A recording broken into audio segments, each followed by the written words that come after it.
Central मुस्लिम association Raichur शाख की जानिब से 25 अप्रैल को रायचूर में एक अहम मीटिंग मुनक्कद की जा रही है। इस मीटिंग में वोटिंग परसेंटेज को बढ़ाने, बेदारी पैदा करने के ताल्लुक से गौर व फिक्र किया जाएगा। आने वाले इंतखाबात के ताल्लुक से अवाम को बेदारी पैदा करने और उन्हें पैगाम पहुंचाने की कोशिश की जा रही है। रायचूर में ये प्रोग्राम मुनक्कद किया जा रहा है। आइए जानते हैं CMA यानी सेंट्रल मुस्लिम एसोसिएशन रायचूर के जिम्मेदारान का क्या कहना है। अल्हम्दुलिल्लाह नमदहू नुसल्ली अला रसूलिल करीम, अम्मा बाद।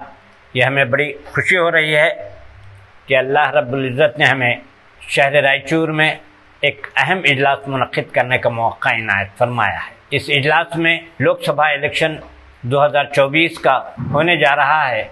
इस मौके पर मुसलमानों का किरदार क्या रहेगा और मुसलमानों की क्या हिस्सेदारी रहेगी, इस पर मशवरा और गुफ्तगू करने के लिए आप तमाम हजरात को 25 अप्रैल 2024 बाद नमाज इशा अहमद फंक्शन हॉल अरब मोहल्ला में दावत दी जा रही है। लिहाजा हम आमतुल मुस्लिमीन से गुजारिश करते हैं कि कसरत से कसीर तादाद में शिरकत फरमाकर अपने ज़र्रीन मशवरों से हमें नवाजें और शुक्रिया का मौका इनायत फरमाएं। अस्सलामु अलैकुम व रहमतुल्लाहि व बरकातहू।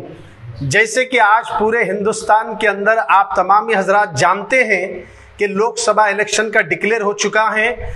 आज हम सब लोग इसीलिए जमा हुए हैं कि तमाम शहरियान रायचूर बल्कि सारे मुसलमानों को ये दावत दे रहे हैं, जैसे कि MP इलेक्शन के लिए यादगीर आता है, शाहपुर आता है, सिरपुर आता है और उसके अलावा लिंगसुगुर, मानवी और देवदुर्ग और रूलर वगैरह, जहां तक रायचूर के अंदर खड़े होने वाले MP इलेक्शन में आने वाले इस 7 मई के इलेक्शन के लिए हम सब मुसलमानों को ये दावत दे रहे हैं, क्योंकि ये इलेक्शन कोई मामूली इलेक्शन नहीं है।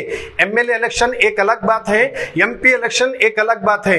MP इलेक्शन सबसे अहम है, ये मुल्क के संविधान की बात है। इसीलिए हम आपको ये दावत देना चाह रहे हैं कि 25 तारीख बरोज जुमेरात बाद नमाज इशा अहमद फंक्शन हॉल में एक अजीम शान इजलास मुनक़्क़िद किया गया है, जिसमें कैंडिडेट को बुलाया जाएगा और उसके सामने मुसलमानों के डिमांड्स रखे जाएंगे। क्योंकि हम MLA इलेक्शन में हाल ही में रियासत कर्नाटक के MLA इलेक्शन में भी जो डिमांड्स रखे थे, अभी तक सिद्धरामैया सरकार मुसलमानों के डिमांड्स पूरे नहीं करी। खास करके शहर रायचूर में नजरअंदाज किया जा रहा है माइनॉरिटीज और मुसलमानों के लिए।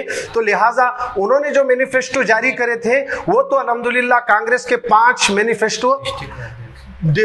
मैनिफेस्टो तो उनके आ गए मंजर आम पर। इसी तरह वो तेलंगाना में भी अपने मैनिफेस्टो को जारी करे, उस पर भी अमल पैरा हुए। मगर मुसलमानों को जहां जहां पर नजरअंदाज किया जा रहा है, ये पूरे कांग्रेस पार्टी वाले भी जानते हैं और सारे रायचूर वाले जानते हैं। इसलिए एक अहम इजलास मुनक़्क़िद किया जा रहा है जुमेरात के दिन 25 तारीख और अहमद फंक्शन हॉल अबूता खादरी के सामने। आप तमामी हजरात ज़ौक़ दर ज़ौक़ उमड़ते हुए सैलाब की तरह इशा की नमाज के बाद अहमद फंक्शन में हाजिर होकर हिंदुस्तान के सपूत होने को जाहिर करें। और इंशाअल्लाह आपका ये उमड़ता हुआ सैलाब आना, इससे इंशाअल्लाह असेंबली और लोकसभा दोनों में हमारी आवाजें गूंजती हुई नजर आएगी।